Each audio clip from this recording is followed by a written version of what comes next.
Winter beat and rhythm music activities. Are you ready to play in the snow? If you are new to my channel, I'm Sandra Hendrickson and I'm the creator at Sing Play Create. This channel is all about music class teaching tips and it's just for you. I've got a fun game you can play that you can use in your K-6 music classes. It's the perfect game to use right after the holiday break. It gets everybody back into music land and it'll help them make those music connections that you need to make with your students at the very beginning of the year. No matter what, you'll need some rhythms printed on some white paper. We're going to turn the white paper into snowballs. Now this game is a resource in my TPT store, but you can get everything you need from this video and make your own rhythm cards pretty easily. I call this game Pass the Snowball on the Steady Beat. Like I said, there are 3 different ways that we're going to play this game, and you're going to be able to use it across your grade levels. It makes it the perfect activity to use right after break because you'll only have 1 game to learn, but you'll be able to adapt it for all of your classes. You'll want to print the rhythms for each level that you're going to be using it for on some plain white paper that you can use to crumble up, and you probably won't use it again. Maybe you could, maybe you won't. That depends on how your students use it. For example, with the kinders, I might print out some icon rhythms, snowflakes, little snowmen on paper. For 1st grade, 2nd grade, I'll use some quarter note, 1/8 notes, a quarter rest, some half note patterns, and then in the upper grades, I'll add in those 16th notes, those syncopated rhythms, and combinations for the different levels that I have going on in 4th, 5th, and 6th grade. The idea is to make sure that you vary the levels for each of your grades. Now, eventually you'll want to have enough rhythms so that there's a piece of paper for each student in your class. That doesn't mean you have to come up with 30 different rhythms. It just means you need 30 snowballs, 1 for each student in your class. You'll want to crumble up your paper with the rhythms on it.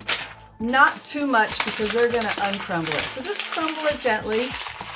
And now we're ready to play the game. What's great about this game when you've come back from that holiday break is also a great way to reconnect with your students. One way that I think you can do this is by sitting in a circle and playing games together. So I have everyone sitting in a circle, I have my snowball, and I will have a rhythm instrument that I'm going to use for the game.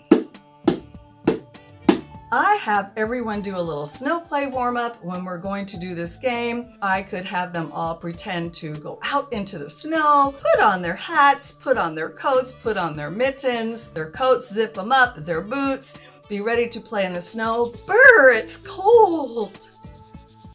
And then I will say we need to keep passing our snowball because if we let it sit in our hands too long, our warm hands will make it melt and we won't be able to play the game. I then tell my students that we're going to be passing the snowball on the beat. That's why it's important to have some instrumental tracks that have that steady beat. Sing Play Create has some instrumental tracks in our TPT store, but we also have them on Spotify, Apple Music, and iTunes. You can find them there. They don't have singing voices, they're just music tracks. Then I will give the students the directions. I will tell them when the music starts, we're going to pass the snowball on the beat. I will play the drum to start with. Then I'll stop the music. When the music stops, everybody stops, and the person who has the snowball will open it up, they'll look at the rhythm, and they'll go ta ta ti ti ta, and they'll play the rhythm. They show it to me to make sure it's the right rhythm, and they'll just gently crumble it back up. There'll be students who want to really crumble it up, and that's okay. Just have plenty of copies that you have lots of snowballs to keep playing the game, and don't let that kind of behavior stop you from having a good time with your students. Then I go around the circle a couple times, and I will wait till we all got the idea. I stop the music so there's 4 to 6 people who play it in one round. And then I'm gonna add in a second snowball. You can start with this, but if you haven't done it yet, now's a good time to add this in. I like to go 1, 2, ready, play. Because we're going to have more than one person playing at a time. So it's important that they will have a chance to hear 1, 2, ready, play, and then play together.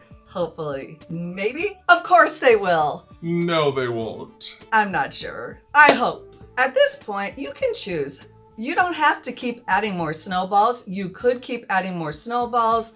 Just depends on your kids, your students, your classes. Every class is going to be different. That's why I make enough copies of certain levels of rhythms, just in case I want to add in a whole bunch, and just in case some of them get so crumpled we can't use them, and then I don't have to worry about it. I'm sitting, I'm playing the beat, I'm playing the game, and I'm having fun with my students, helping them get back into music land. Another great thing about this game is it helps your students learn to play together. I use the 1, 2, ready, play for almost all of the activities so that they learn to listen ahead to the introduction or to wait and listen and then play together. What I found using this method is that my students then would pick it up and they would do it. They'd all go 1, 2, ready, play.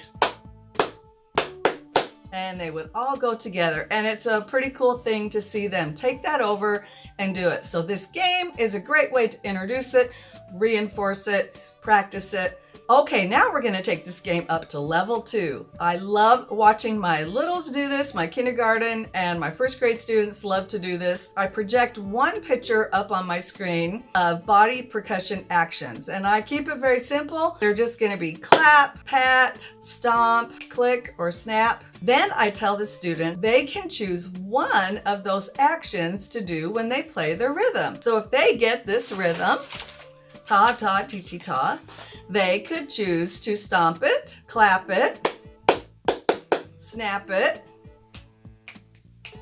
pat it.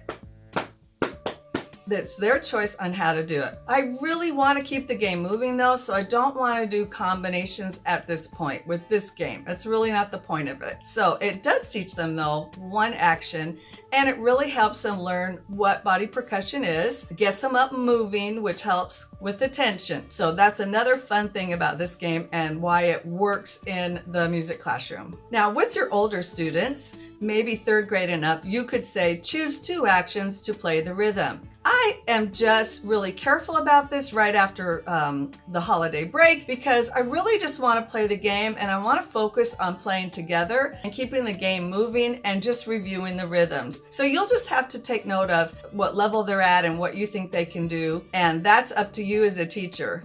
What I love about the game is that it's really flexible and adaptable to any class, any grade level in the elementary school. The next way that we're going to play this game is with instruments. Now there are lots of different ways you can play this game with instruments, but remember, we're going to have a snowball going around the room on the beat. So we already have this going on, and it's only our first day back from the holiday break, and so we'll just have to check to see how much our students really can do on that first day back. We may want to keep it really simple that first day, and then maybe the next week play the game with instruments. The easiest instruments to play this with, of course, are rhythm instruments. You can use hand drums, bells. I wouldn't use triangles because it's too much to pick up. Use things they can easily grab and play the pattern with very quickly when it's their turn. Remember that once you get 5 or 6 students going to the middle to play an instrument, it's going to take time. And you don't want them fighting over the instruments. Rah! We don't want that. So you can add in instruments to the center of the circle. Sometimes I have placed them in like a circle inside the circle, and I tell them you have to go to the closest instrument. Another trick I've used is only have one type of instrument in the middle. So I might only have drums. I might only have C boom whackers. I might only have bells. I would choose one thing so then nobody's fighting. It's the same for everyone. Of course, then you have to have the same number of instruments as snowballs because that's how many people are going to eventually come into the circle to play the game. So you might want to limit it to 5 or 6 people and have 5 drums in the middle. That's a great way to play the game. As you've probably already guessed, this would be a fun way to introduce those instruments to your kindergartners. If they haven't been playing instruments, you could play this game and just put the first instrument in the middle, and they would get a chance to play it. They love to play games. They love to play instruments. This would be a really fun way to introduce the instruments to your students. I have used this game to teach chords to my 6th grade students. So this is a fun way to teach them about chords or review chords or just to make music. So I have boom whackers in my room, and I will choose, let's just say, the C chord, the red, yellow, and green boom whackers, and I'll put those in the middle of the circle. And when it's their turn, there will be 4 to 6, 8, 10, however many people you've chosen to go in and choose a boom whacker, and then you go 1, 2, ready, play. Boom, boom, boom, boom, boom, and you have a nice chord playing. That works really good too, and they love this game. They love boom whackers, they love to play games. Put it together and you have a hit activity for that first week back from the holiday break. Remember, you can play this game with 1 snowball or 30 snowballs. It's up to you how many you want to play with, what your objective is, and what you need for your students and what your students need to do that first day back. Thank you so much for watching this video. I hope you will subscribe to this channel so you can get fun music class teaching tips to use in your elementary music classroom all year long. Let's keep kids moving and learning with music.